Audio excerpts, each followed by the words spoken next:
With the full slate of the upcoming Star Wars TV shows and films still a work in the progress by Disney and Lucasfilm, a part of that will be unveiled at Star Wars Celebration this April, as well as D23 later this year that's going to unveil a lot more about that.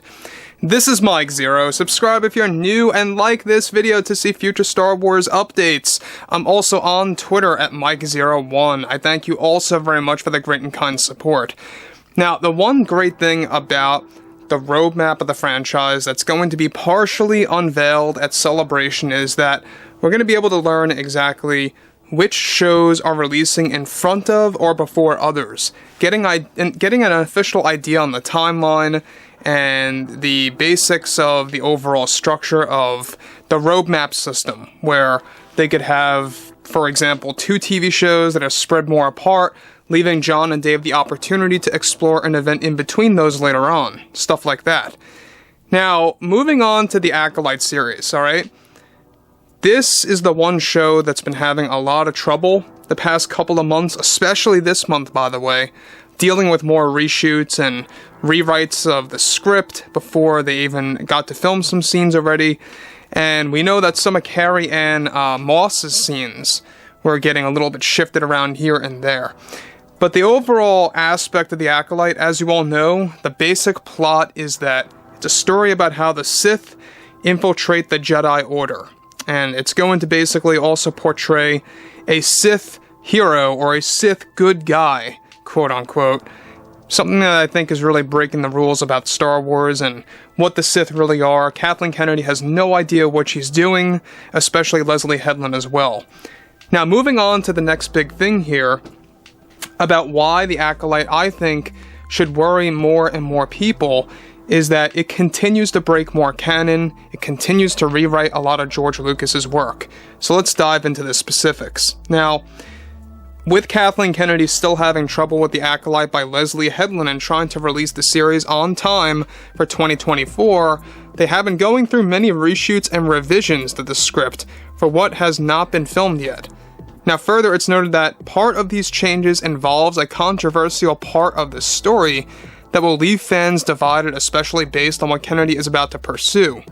In the lore, right now, that's canon, Darth Bane is the very character that created the Rule of Two system, a master and an apprentice, hence Palpatine, the rule of system that he actually follows.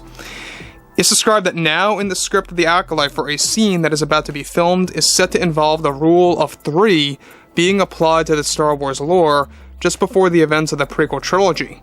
The Rule of Three is set to feature a system dedicated to 3 Sith, where the Master and Apprentice will be fully embraced in the dark side, while the 3rd edition is set to be a Sith spectator that watches the system of the Master and Apprentice unfold to eventually take the place of the Apprentice once the actual Apprentice kills the Master. So let me just stop right here for a second. This is a very odd thing that Kathleen Kennedy is pursuing, actually and officially dubbing it the Rule of Three during the High Republic era. Makes no sense because Darth Bane applied the Rule of Two system well before that, and it's just breaking the canon once again. We know that Kathleen Kennedy has no care in the world about the lore or the important canon pieces that were provided by George and or approved by George. This rule of system, alright? This Rule of Three system makes no sense to me because basically now you're having a predetermined Sith to take over the apprentice that eventually kills the Master.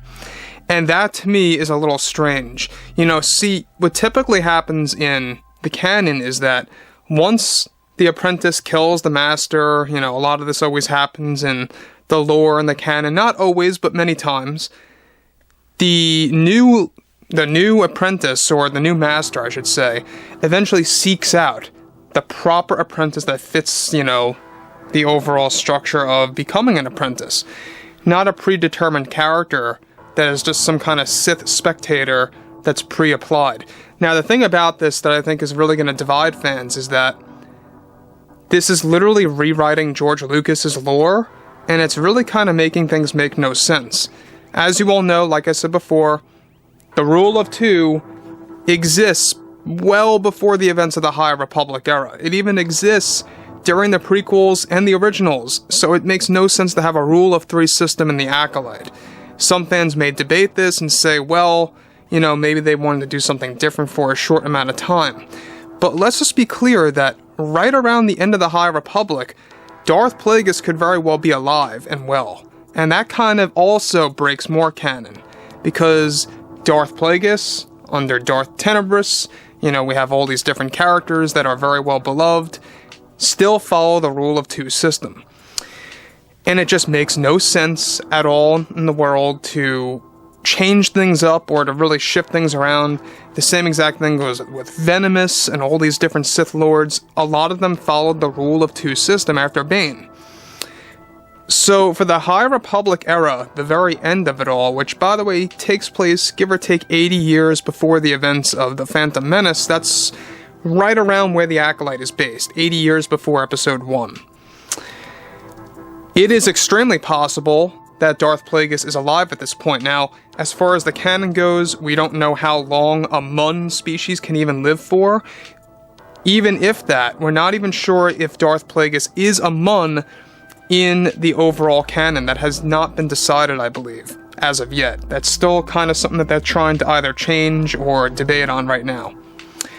So there's a lot of things happening at once by Kathleen Kennedy, and let's go further into all of this. Now, this is of course said to be a big change that will actually completely vanish the rule of 2 applied by Darth Bane, the same rule that Palpatine followed in the prequels and originals. Kennedy is on a mission to undo the rule of 2 system in the upcoming Acolyte series in order to rewrite some of the George material and his philosophy of the Sith and the code of the Sith as well to be changed quite drastically in the installment. Now, the overall plot as part of this is that one of the Sith spectators, quote-unquote, watching this master and apprentice and being a part of the rule of 3 system eventually goes good and stays a Sith but becomes a good guy. It just seems so strange to me how she's kind of taking a different turn with the Sith and making them more so into protagonists. Now, I know some fans may debate and say, well, Starkiller was kind of like a protagonist in the Force Unleashed games, but at the same exact time, you gotta remember that that was a very different take on the Sith structure. It wasn't quite like the Sith that we know today.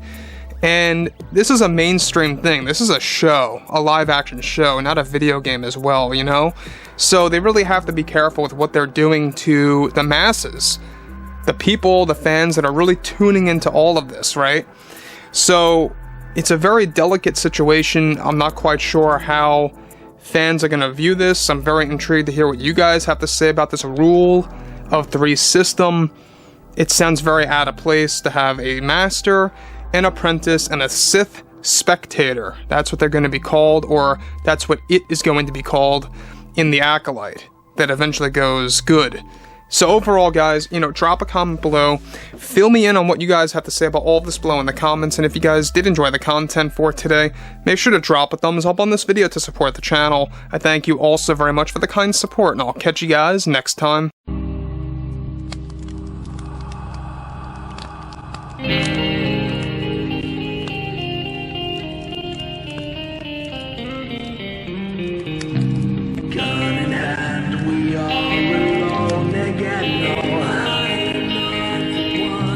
Night to move.